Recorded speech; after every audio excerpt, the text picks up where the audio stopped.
Hello everyone, this is Kathy. Today I'm gonna show you how to connect the LED tube together without gap with this linear connector. Okay, here we go. Firstly, connect this connector with one piece LED tube.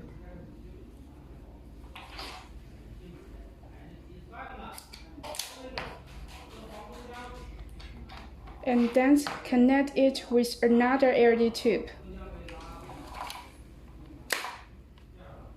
It is really tight and without gap.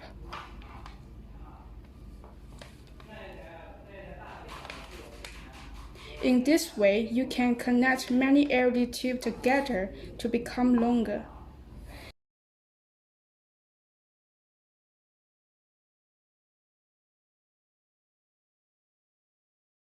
Now let me show you how to take it out.